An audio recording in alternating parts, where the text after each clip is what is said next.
안녕하세요. 10분 소방 현장 대응 기술 인사드립니다. 저는 아나운서 박원일입니다. 안녕하세요. 개그맨 홍순목입니다. 오늘 저희가 항공통신과 좌표 체계에 대해서 이야기를 나눠본다고 들었습니다. 네, 맞습니다.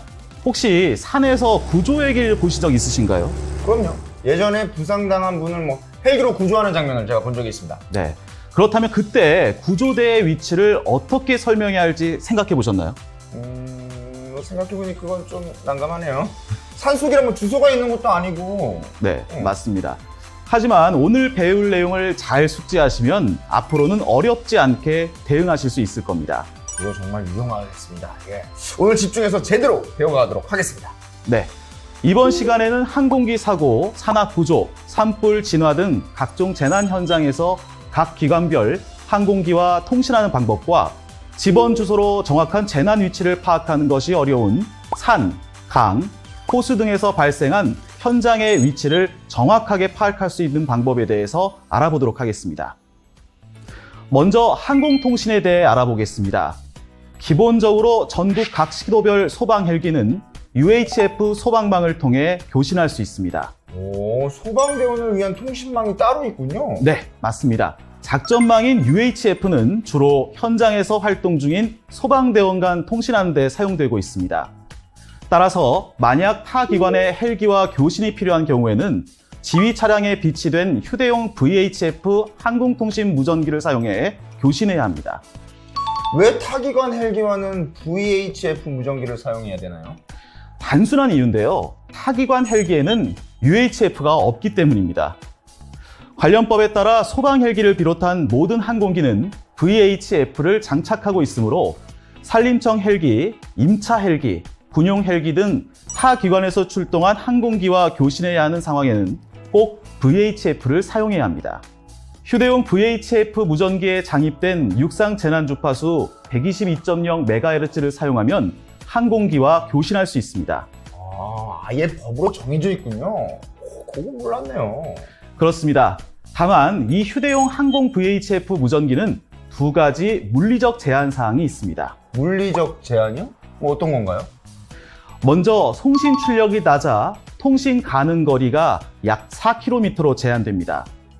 또 VHF는 가시선 통신 방식이라 눈에 보이지 않는 장소에서 비행하는 항공기와는 교신이 잘 이루어지지 않을 수 있습니다. 쉽게 말해서 눈으로 볼 수 있을 때 교신해야 하는 거네요. 그렇다고 볼 수 있습니다. 교신 대상 항공기를 눈으로 볼 수 있는 상황에서 교신하는 것이 VHF를 활용하는 최적의 방법이라고 기억하시면 됩니다. 그렇군요. 그럼 이제 통신이 되었다 치고 사고 위치를 알려줘야 하는데 산에서 신고할 때처럼 지번 주소를 통해 재난 현장의 위치를 전달할 수 없을 때는 어떻게 해야 될까요? 그럴 때는 좌표 정보를 정확히 검색하는 것이 매우 중요합니다. 방법은 의외로 간단한데요. 스마트폰 GPS를 이용하면 자신의 위치를 쉽게 검색할 수 있습니다. 정말요? 어떻게 하는 거죠, 그게? 먼저 스마트폰의 GPS 기능을 활성화한 후 구글 지도를 실행해 주세요. 그러면 지도 화면 가운데 파란색 점이 보이실 텐데요. 이 점을 약 2초간 누르고 있으면 상단 검색창에 숫자로 이루어진 위 경도 좌표값이 표출됩니다. 정말 쉽고 간단하네요. 산이나 바다에 나갈 일이 있으면 혹시 모르니 미리미리 준비해 두시면 좋을 것 같아요. 네, 그렇습니다. 또 자신의 위치를 파악하는 것뿐만 아니라 좌표값을 입력해 좌표의 위치를 알아내는 것도 가능합니다. 특히나 군사시설 등에 대한 정보를 파악하는 데 요긴하게 쓸 수 있습니다. 구글 지도가 굉장히 유용하네요. 그렇습니다. 좌표값을 입력해서 다른 위치를 파악하는 것도 어렵지 않습니다.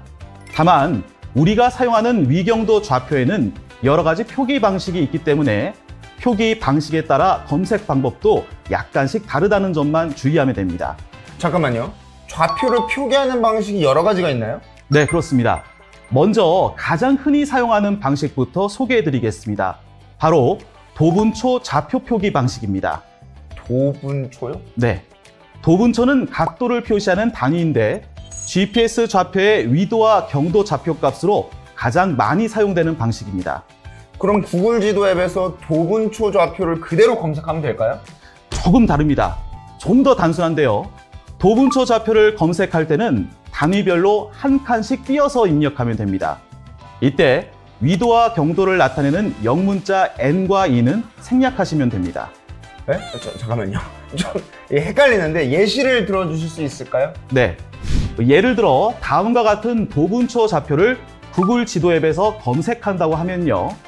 셋 7, 한 칸 띄고 07, 한 칸 띄고 28, 한 칸 띄고 하나 둘 7, 또 한 칸 띄고 07, 한 칸 띄고 하나 둘 입력하면 됩니다.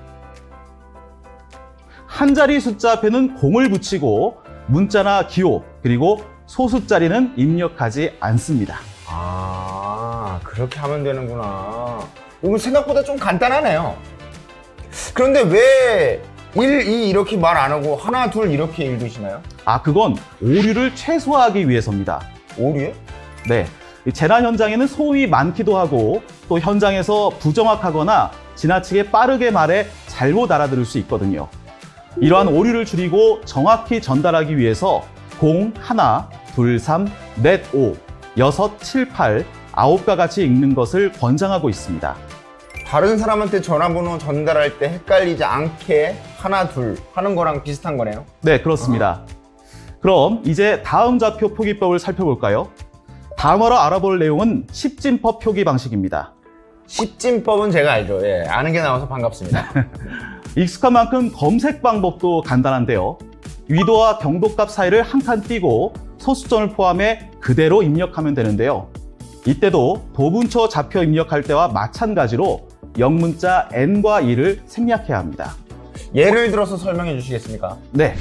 좌표가 다음과 같을 경우 이 값을 구글 지도 앱 검색창에서 검색하려면 문자 및 기호는 생략하고 37.124.500 띄고 127.1200067만 입력하면 됩니다.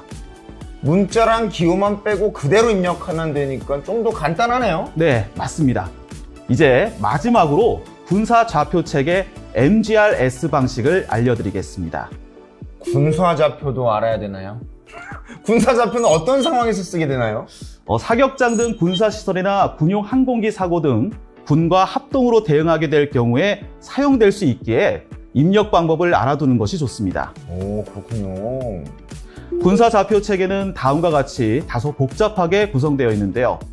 좌표 구성에 대해 간략히 알아보면 O2S는 우리나라가 포함된 구역, 그 다음에 영문자 두 자리는 100km 단위의 방안으로, 경기도가 포함된 위치의 좌표 방안은 찰리 골프, 찰리 호텔, 그리드 내에 위치하고 있습니다. 찰리 골프, 찰리 호텔, 뭐 영화에서 들어본 것 같은 표현이라 친숙하긴 하네요. 그렇습니다. 이제 숫자를 알아볼 텐데요. 다음 10개 자리의 숫자 중에서 앞에 5자리 숫자는 서에서 동으로 이어지는 횡좌표를, 뒤에 5자리 숫자는 남에서 북으로 이어지는 종좌표로 이루어져 있습니다.